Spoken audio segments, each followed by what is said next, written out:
क्यों खाना चाहिए आरसीएम का प्रोडक्ट, इसे जिस दिन समझ जाओगे उस दिन आरसीएम से पैसे नहीं आएंगे तो भी चलेगा।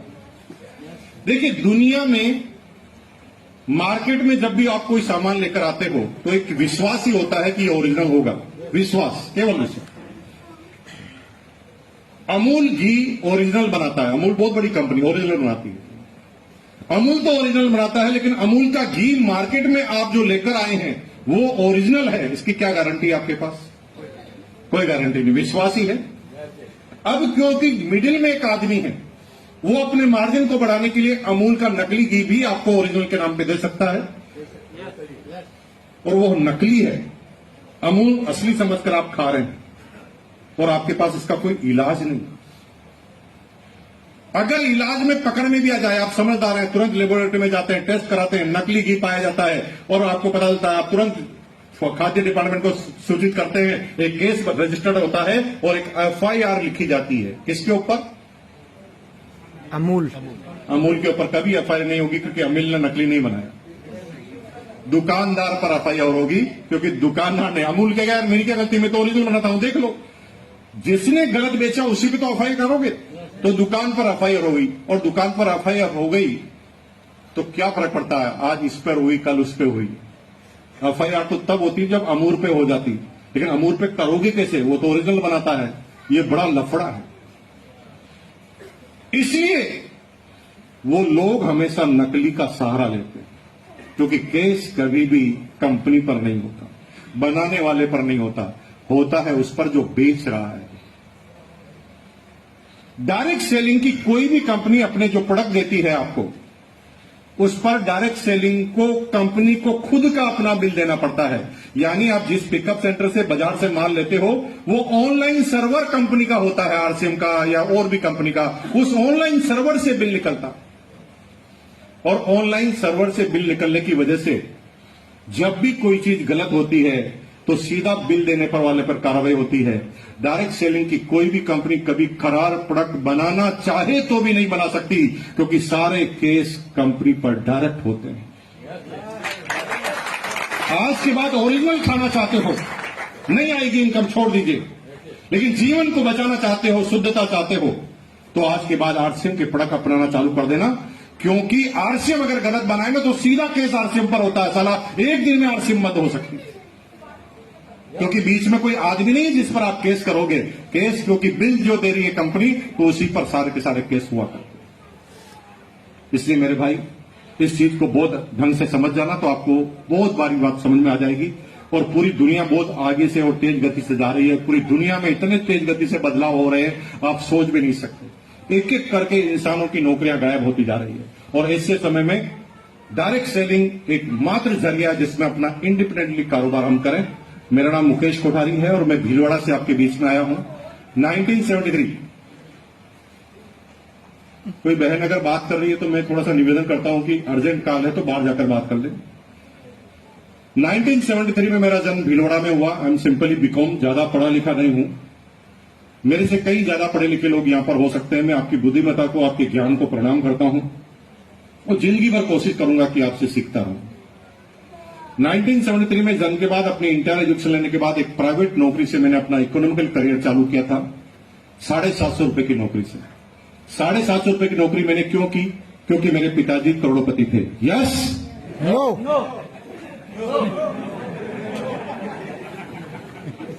कुछ लोग तो यहां पर ऐसे बैठे जैसे कोई सत्यनारायण की कथा।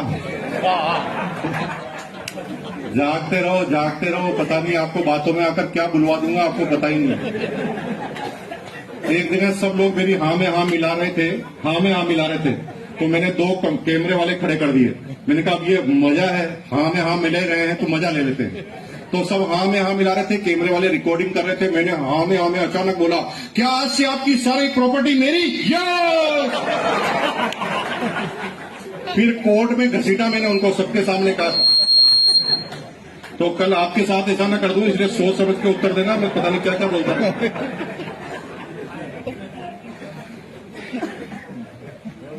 परिवार का जो इकोनॉमिकल जो बैकग्राउंड था, ज्यादा अच्छा नहीं था। मैं जब 9 साल का था तब मेरे पिताजी रिटायर्ड हो गए थे, डिफेंस के अंदर थे, फिटनेस साथ नहीं देती थी। वक्त से पहले कंपलसरी रिटायरमेंट लेना पड़ा। 250 रुपए पिताजी की पेंशन अमाउंट आया करती थी, माताजी अचार पापड़ चटनी बनाकर बेचा करती थी, और फैमिली हमारी एकदम छोटी सी थी, 6 भाई बहन। हंस रहे हैं आप, क्योंकि ये 6 कौन सी छोटी है? अरे भाई अभी के हिसाब से बड़ी होगी, अभी जमाना 1-2 का है, लेकिन आज के 75 साल पहले 70 साल पहले कोई गिन गिन कर पैदा करता था हिंदुस्तान में? साला चाइना को बीट कर दिया हमने एक झटके में। हमने और कोई काम किया नहीं किया, और बच्चे पैदा करने का गजब का काम किया। दिन देखना रात बच्चे बच्चे बच्चे। आज के 60-70 साल पहले किसी भी बुजुर्ग आदमी से अगर आप पूछते कि भाई साहब आपके कितने बच्चे हैं, तो कोई माइका लाल नहीं था हिंदुस्तान में जो अपने बच्चों की सही संख्या एक बार में बता दे। अपने बच्चों को खुद को गिनना पड़ता था, नन्नो मुन्नो चुन्नो लुन्नो गुन्नो गुन्नो चुन्नो, फिर कहता था 11-12 होंगे, फिर भी कंफ्यूजन 11 है कि 12,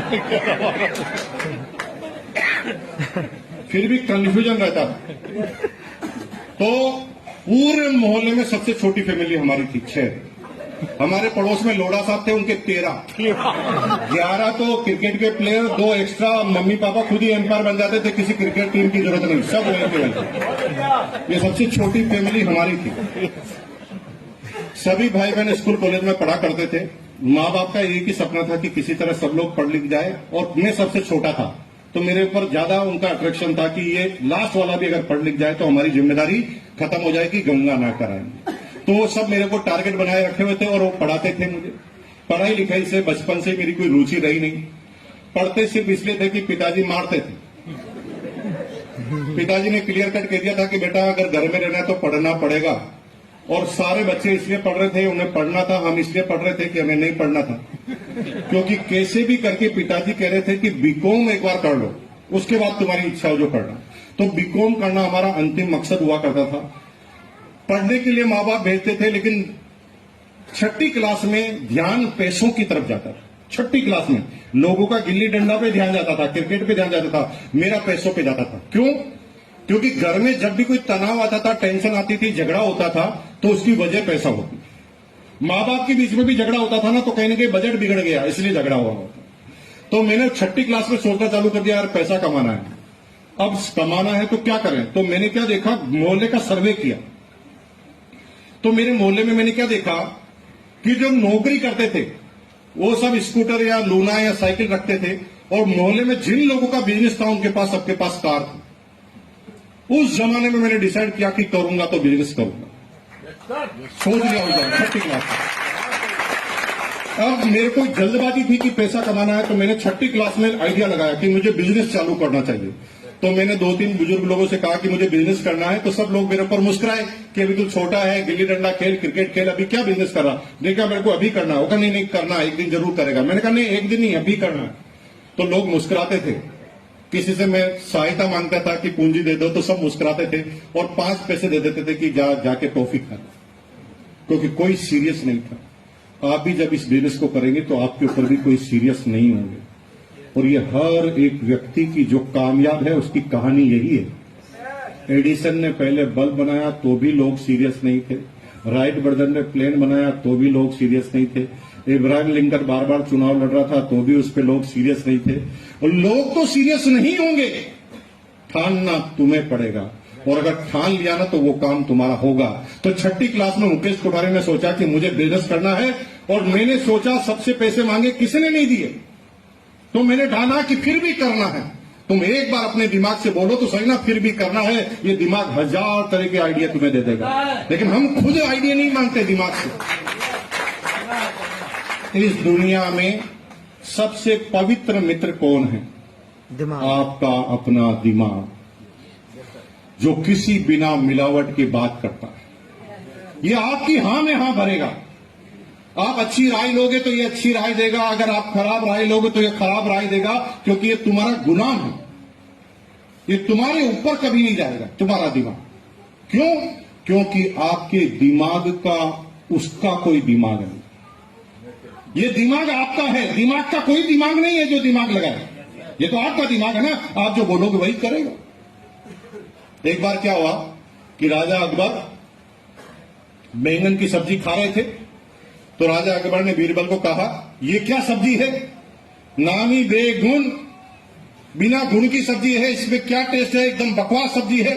तो बीरबल ने तुरंत कहा, राजा जी एकदम सही कह रहे हैं, जिसका नाम ही बेगुण, जिसका कोई गुण ही नहीं है, वो सब्जी तो निश्चित रूप से बिल्कुल खाने लायक हो ही नहीं सकती। राजा जी आप इस सब्जी को छोड़ दीजिए, आपके लिए दूसरी सब्जी बनाते हैं।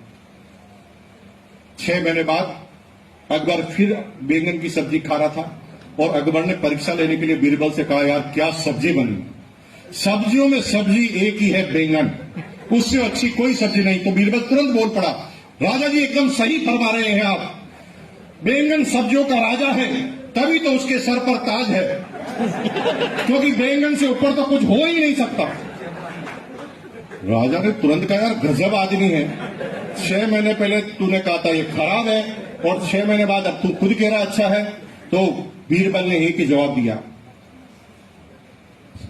राजा जी मैं गुलाम आपका हूं, बैंगन का नहीं। मैं आपकी तारीफ करूंगा तो आपका दिमाग है ना, वो केवल आपकी बात करेगा। ये दिमाग से कभी बचने के सवाल मांगोगे तो बचने के जवाब देगा, और कामयाबी के मांगोगे तो कामयाबी देगा। जैसे आप बिजनेस में दिवालिया हो गए, है ना, बिजनेस में पैसे डूब गए। अब आप घर के अंदर हैं, बच्चों आवाज नहीं करना, आवाज नहीं करना, इधर देखो, मोबाइल इधर रखो, बच्चा मोबाइल इधर रखो, मेरे को देखो, मैं बहुत अच्छा कविता सुना रहा हूं तुम्हारा, मेरी तरफ देखो, बहुत अच्छी कहानी सुना रहा हूं, देख ढंग से सुनना, फिर तेरे से पूछूंगा मैं। आप बिजनेस किया, बिजनेस में आप थोड़े से दिवालिया हो गए, यानी बिजनेस का नुकसान हो गया, लोग पैसे मांगने लग गए आपसे। अब क्या हुआ, आप घर पे सो रहे हैं, अचानक सुबह 6 बजे घंटी बजी, आपको तुरंत पता लग गया कि पैसे मांगने वाले आ गए। तो आपने धीरे से खिड़की से खोलकर देखा तो लाला बैठा था पैसे मांगने के लिए। आपको डर लगा, अरे बाप रे, पैसे तो मेरे पास है नहीं, ये लाला खतरनाक है, ये पैसे लेगा। तो आपने दिमाग से पूछा, दिमाग बचने के लिए क्या करूं? ये दिमाग आपका गुलाम है। आपने पूछा क्या, बचने के लिए क्या करूं? तो दिमाग आपको बचने के उत्तर बताएगा। दिमाग कहता है, भाग जा। कैसे भागूं? गेट पर तो लाला खड़ा है, वो कहेगा खिड़की से भाग जा। अरे खिड़की से कैसे भागूं, फर्स्ट फ्लोर पर हूं। का बीवी की साड़ी बांधकर भाग। वो आपको सारे भागने की राय दे रहा है, क्योंकि आप बचने की राय मांग रहे। अगर आपने दिमाग से पूछा होता कि ऐसी जिल्लत भरी जिंदगी नहीं जीना चाहता, फिर एक ऐसी जिंदगी व्हाइट कॉलर की जीना चाहता हूं जिसमें अपनी कॉलर को सीधी करके मैं घूम सकूं, बता दिमाग क्या करना चाहिए? तो दिमाग राय देता कि फिर मजबूत रहे, जाकर माफी मांग, गलती हुई तो एहसास कर, और सामने वाले से कहे कि भैया तेरा पैसा डूब गया है, लेकिन मेरी हालत खराब हुई है, लेकिन मेरा दिमाग अभी खराब नहीं हुआ है, मुझे थोड़े दिन का समय दो, मैं एक एक आदमी का 1-1 रुपया वापस चुकाऊंगा। और मेरे भाई, दिमाग फिर वही राय आपको देगा, क्योंकि इस दिमाग का अपना कोई दिमाग नहीं। तो मैंने अपने दिमाग से पूछा, बिजनेस करना है, क्या करूं? कोई साथ नहीं देता, मुझे क्या करना चाहिए? तो दिमाग ने उत्तर दिया कि भैया तेरा काम तुझे ही करना पड़ेगा, 2 पैसे 5 पैसे तुझे टॉफी के मिलते हैं, उसी को इकट्ठा करना चालू कर दे। दिमाग ने आइडिया दे दिया। मैंने उस जमाने में 6ठी क्लास में 2 पैसे 3 पैसे 5 पैसे मुझे मिला करते थे टॉफी के लिए, मैं उनको बचत करने लगा। जब सारे बच्चे मेरे सामने टॉफी खाते थे तब मैं पैसों को बचत करता था। एक बच्चे के दिल पर क्या गुजर रही होगी, थोड़ा सोचो। बच्चा जब पिताजी से जिद करता है तो पिताजी की औकात देखकर जिद नहीं करता। तो मुझे, मेरे बच्चे मेरे सामने टॉफी खाते थे ना, तो मुझे भी बहुत दर्द होता था, लेकिन मेरा टारगेट मुझे याद आता था, तो मैं पैसे इकट्ठा करता था।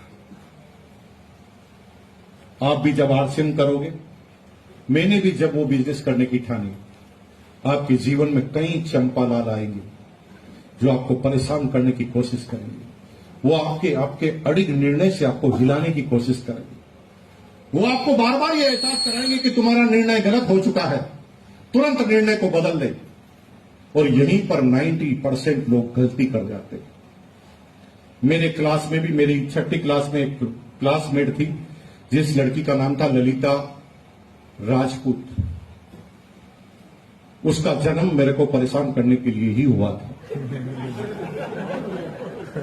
उसको पता चल गया कि मैं टॉफी नहीं खाता हूं, तो उसने पूरी क्लास में यह बात फैला दी कि मुकेश मक्खी चूस कंजूस है। ये टॉफी नहीं खाता। अब उसके पास कोई काम ही नहीं है।